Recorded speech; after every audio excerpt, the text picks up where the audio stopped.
guys, and welcome back to my channel. This week's video I'm going to be talking a little bit about why you should take reference pictures of your own instead of just basing yourself on Pinterest and other websites like that. But before we get into that, I want to talk a little bit about the piece and explain my process a little bit to you guys. So if you've seen my last video, I've been delving into painting on black paper. This is a random block of black watercolor, I believe, paper that was handed down to me by my uncle. And so last time I painted, I could see some of the black coming through the paints, and so this time around I decided to add a layer of blue. So since I was going to paint mainly blue, I wanted to add blue because it's more inside the color scheme and it would create a base for other colors to come on top, and so the black wouldn't be as visible. If you have acrylic gouache, I would advise you to use that instead of regular gouache, because in some parts I did reactivate the paint while painting on top, even though I waited a while before starting to paint this. So yeah, this really solved the problems I had on last week's video, and the painting process was a lot smoother because of this first layer. As you can see, I just did the first layer, allowed it to dry, and then started sketching out how I was going to lay out my reference, and I just started to paint. I tried to do the ocean first so I can just do the blending of the colors first, and then I went in and started with the rocks, and only after that did I go in with the sky and the final details. I did mess up the sky a little bit, so you do see the black coming out with the sky because I used a watercolor brush, so it had too much water when painting and it reactivated the under layer. But you live and you learn, and that's basically the process. I had a lot of fun doing this, and I'm really loving the black paper. And if you haven't seen my previous video, go check it out. I just talk about how I found black paper and now I'm totally in love with it. So yeah.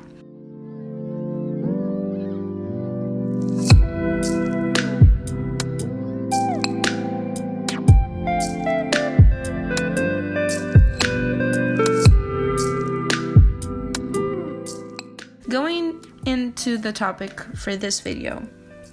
So a while back I saw a lot of artists talk about how you should take your own reference pictures, and this was mainly on Instagram stories and on some posts, and I even saw Lil Star Nerd Al talked about how she started looking into other reference sites to have reference pictures for their portraitures and stuff like that, because Pinterest is very overly saturated with pictures, but in the end, like, everyone paints the same portraits and the same people and all of that. And it started to spark my curiosity into what I could capture around me, and I started just putting that into action. One day I started taking pictures of what motivated me and what inspired me in nature, and since I was starting to paint backgrounds and paint scenery, I started taking pictures of scenery that inspired me, or just I saw this flower and it was so cute, so I took a picture. My dog was sleeping in a weird position, so I took a picture. Anything that inspired me or made me want to draw something, I would take a picture and save that moment for later. A lot of the times we're out and about in our lives and we see these things, but we're in a rush, or we can't be bothered, or it's like, well, I can't just sit here and just draw right now, so I can't preserve this image or this thing that inspired me in my sketchbook at this time. But reality is, we walk around with a camera on our pockets every single day, and we can totally preserve these moments with just a click of a button. So it is something that is very easy to do.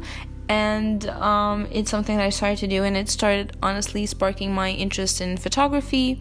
And another thing that I also noticed is that it's a lot more rewarding for you to paint something you were the one who took the picture, or you were there and you're being able to paint this place you were, or if you're out in a cafe and you're sketching but you don't want to do anything finished, or you don't want to take out watercolors or anything like that.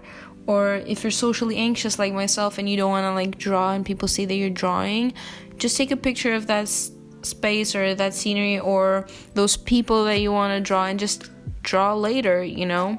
If you're drawing a building but then the lighting is changed, so just take a picture to save up the lighting and the colors, and then later on you can reference that picture, for example. Truly, our cameras can help us so much during our process, and I think that's important to keep in mind. And sometimes we're so used to just going to Pinterest or Tumblr or whatever websites you go for references, Google even, and we forget that the world around us has stuff that we can definitely draw and just bring to life through our drawings, and just inspire us in various ways. Like even the plates we're eating, if sometimes like we're eating really cool food or it looks really nice, we could just take a picture and draw it later. I just found that it's very inspiring and motivating to just paint what I took pictures of. And in the end, I've been taking a lot more pictures, and I have so many pictures of the places I've been, and just so many memories that are now saved on a hard drive. And so whenever I want to go back to that place or go back to that space of mine and experience, I can just go through the pictures, you know. And it's also been very interesting to also go through old pictures that I took from my travels and family visits. So that's another thing that I would advise you to do. You probably already have reference pictures without even noticing. That sunset picture you took when you were out at the beach with your friends, or when you went to visit your family member in another city and you took pictures in front of this cool ass looking building, or you went to another country and you took pictures of the scenery or the trees or the foliage or the people even. You have so many references just there that you can just paint and take creativity out of and inspire yourself from. And I do think that's also one thing that you can do if you don't want to be out and about taking pictures, or if you're not about like photography or any of that. Like you probably already have references from travels and visits and whatever it is. So I guess what I'm trying to say is you have inspiration all around you, and there's a lot of things around us that can inspire us and get us to paint more and draw more and spark our creativity. So go out and look for it, you know. Don't just base yourself on Pinterest, because honestly it's always the same boards, it's always the same positions. You can't quite get the character you want to draw or the person you want to draw, and you can't actually get that all the time. So just go out, you know, see people, see scenery, see stuff, and you'll find that it's just more invigorating to just like paint and express yourself through that than just gluing yourself to a screen and finding something that inspires you.